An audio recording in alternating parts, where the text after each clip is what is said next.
नमस्कार, आप देख रहे हैं समय साक्ष्य। मैं प्रीति रावत आपके साथ। आज हमारे साथ बातचीत के लिए मौजूद है राज्य की वरिष्ठ आंदोलनकारी सुशीला बलोनी जी। तो आइए इस महिला दिवस पर कुछ विशेष हम उनसे बातचीत कर लेते हैं। बहुत बहुत स्वागत है मैम आपका हमारे इस कार्यक्रम में। धन्यवाद।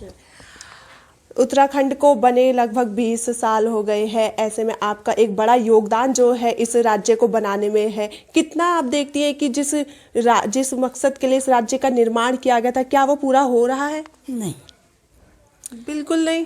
बिल्कुल नहीं। जो हमारी सोच थी, उस सोच के तहत जो हमने अलग राज्य की मांग की थी, आज 20 साल में भी देखो पहाड़ खाली हो गए। अगर पहाड़ों में बजाय यहाँ के पहाड़ों में विकास होता, अच्छे स्कूल वहाँ खोले जाते, अच्छे अस्पताल खोले जाते, तो क्यों लोग प्लेन की तरफ भागते? आज शायद इस सरकार को मालूम नहीं है कि अगर चाइना कुछ करना चाहे तो मतलब कितना आसान है यहाँ से। तो अगर पहाड़ में लोग नहीं रहेंगे तो उन्हें तो आज़ादी मिल गई ना आने जाने की। तो ये तमाम चीज़ें जो हैं ये दुर्भाग्यपूर्ण है कि आज भी अगर कोई ये नहीं सोचता कि उत्तराखंड एक केवल ये देवभूमि जो है पहाड़ के लिए ही नहीं है, बल्कि इस देश की रक्षा के लिए भी है। इसका हर तरह से हमको ध्यान रखना है। तो मैं कहती हूँ कि हमारा जो ये इतना बड़ा सफ़र रहा, 7-8 साल में हमको राज्य मिला, और 7-8 साल आप जानते हैं अच्छी तरह से कि महिलाओं ने अपने बच्चे नहीं देखे, परिवार नहीं देखा। बेचारे सुबह निकल जाते, अगर उन्हें मैंने कह दिया कि तुम्हें 4 बजे पहुँचना है तो वो 4 बजे पहुँच जाती थी। तो ये तमाम चीज़ें जो है उनका जो संघर्ष था वो सिर्फ इसलिए था कि आने वाले समय में हमारे बच्चों का भविष्य बनेगा। लेकिन आज आप देख रहे हैं किस तरह से बेरोज़गारी बढ़ रही है, बच्चों को नौकरियां नहीं मिल रही हैं। ये तमाम चीज़ें जब मैं सोचती हूँ कभी कभी तो मैं रात में मुझे नींद नहीं आती। मैं यही सोचती रहती हूँ कि किसके लिए किया हमने ये सब कुछ।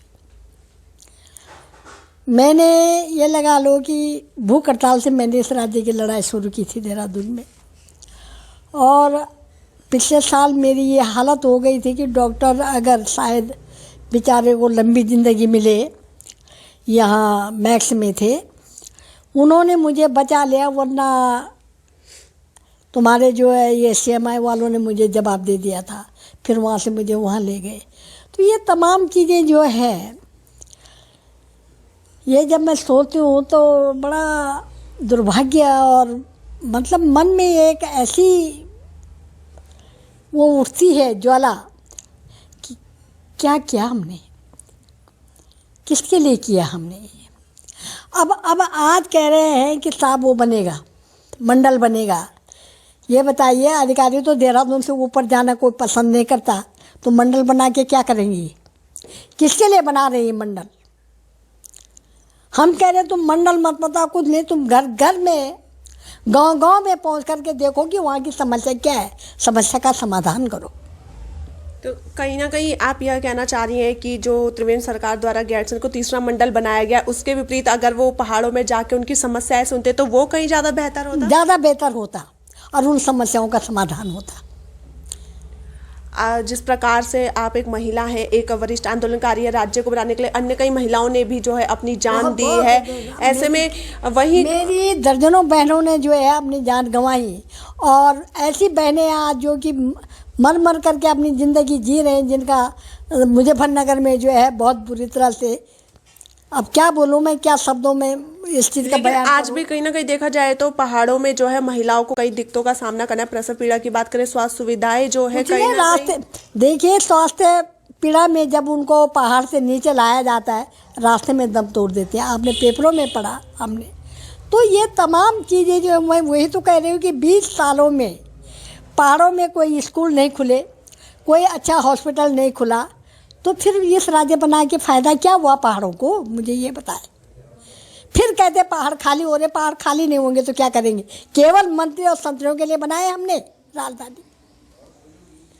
इसलिए कोई भी हो, किसी की भी सरकार हो, जब तक पहाड़ों में रहने वाले लोगों की सुविधाओं की तरफ ध्यान नहीं देंगे और पुनः लोगों को मजबूर करेंगे कि हाँ भाई अब सब कुछ हमने कर दिया है, तुम पहाड़ों में बैठो, तो तब तक इस राज्य का कोई औचित्य नहीं।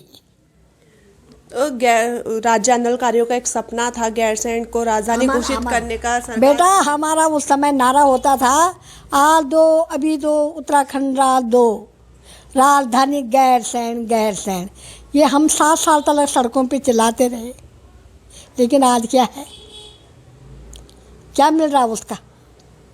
तो ये तमाम चीज़ें जो हैं ये तब तक ना के बराबर है जब तक खुद मंत्रियों को अपने क्षेत्र में रहने की वो न हो। मैं कहती क्यों नहीं, सब कानून बनते हैं, ये कानून क्यों नहीं बनता कि जो जहाँ से जीत के आता वो मंत्री अपने क्षेत्र में घूमे, वहाँ लोगों की समस्या देके उनका समाधान करे। तब तो मैं मानती हूँ कि हाँ इस राज्य का कोई औचित्य है। तो कहीं ना कहीं ये बात सामने है कि राज्य का निर्माण तभी यह हो सकता है, राज्य का एक अच्छा भविष्य तभी बन सकता है जब वहाँ से जीता मंत्री वहीं पर मौजूद हो और वहाँ की समस्याओं का समाधान करे। राज्य को बने इतने वर्ष हो गए हैं आप जी बिल्कुल कि आप इतना आंदोलन करके ये राज्य अलग से बनाए, लेकिन समस्या जो है कहीं ना कहीं वहीं की वही है, कहीं नहीं। अगर वहीं की वही समस्या नहीं होती तो लोग घर छोड़ने को क्यों मजबूर होते? आज जो है हर आदमी चाहता है मेरा बच्चा कहीं निकलेगा जब अच्छे स्कूल में पढ़ेगा। जब वहाँ अगर अच्छे स्कूल होते, स्कूलों में टीचर होते, तो क्यों ये स्थिति होती, क्यों लोग अपना घर छोड़ते? तो ये तमाम चीज़ें हैं जिसके लिए आंदोलनकारियों ने 7 साल बिताए हैं सड़कों पे, लेकिन आज हर आंदोलनकारी का मन दुखी है, क्योंकि वो जानता है कि हमने 7 साल किसके लिए बिताए। हमने केवल नेताओं के लिए नहीं बिताए। यहाँ नेता जमा हो जाए देहरादून में, एक शहर देहरादून था वो भी बर्बाद हुआ, और जहाँ हमने नारा दिया गैरसैंण का वो आज भी वैसे के वैसे है। कहाँ 10-11 दिन के लिए कह रहे थे और 6ठे दिन जो है भाग गए ना वहाँ से। तो तुम लोगों को 6 दिन काटने मुश्किल हो गए, और जो हमेशा वहाँ रह रहा है उस पर क्या गुजरती होगी ये देखो। महिला दिवस की बात करें तो महिलाओं की स्थिति को कैसे देखती है आप राज्य में? बेटा आप देख रहे हैं अच्छी तरह से, मेरे समझ से मुझे इतनी लंबी उम्र में ऐसा अनर्थ तब नहीं मुझे पढ़ने को मिला जब मतलब आज से करीब 20-25 साल पहले जो आज है।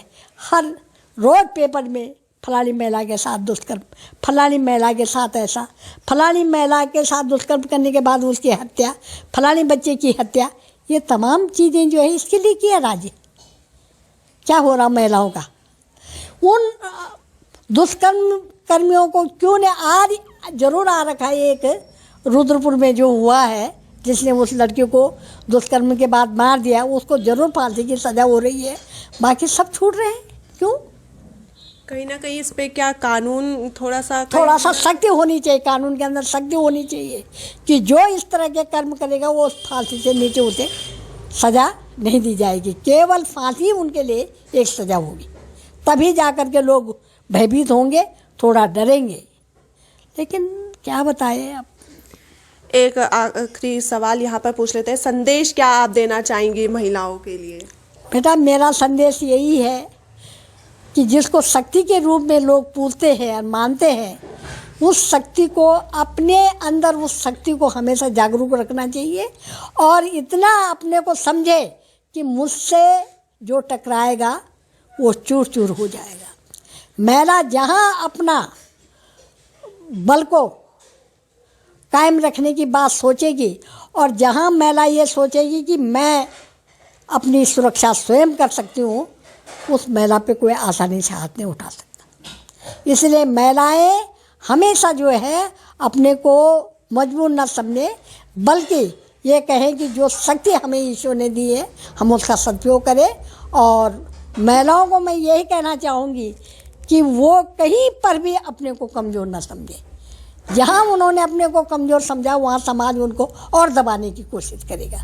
इसलिए वो हमेशा आज़ादी के साथ बाहर निकले और अपनी पढ़ाई पे ध्यान दें, अच्छी अच्छी पोस्टों पे आज निकल रही। जब ये बताओ कि उत्तराखंड में जो है सबसे पहले महिलाएं थी जिससे जो है उसके वो किया था, हिमालय के वो करा था, क्या कहते हैं ये, अरे ये जो उत्तरकाशी की थी सबसे पहले उसने वो किया था, मतलब उत्तराखंड की महिला थी। पहुंची थी, तो हाँ यही है कि कम ना समझे। कम ना समझे अपने को, हम किसी से कम नहीं हैं। बहुत बहुत धन्यवाद आपका समय साक्ष्य में समय देने के लिए। तो मुझे बहुत अच्छा जी लगा। बिल्कुल। तो यह थे हमारे साथ वरिष्ठ आंदोलनकारी सुशीला बलोनी जी जिनका कहना है कि महिलाएं कम नहीं है, अपने आप को कम ना समझे, आपके अंदर इतनी शक्ति है कि आप हर काम जो है आसानी से कर सकती है। अन्य जानकारियों के लिए भी देखते रहे समय साक्ष्य में प्रीति रावत, कैमरा पर्सन नेहा के साथ।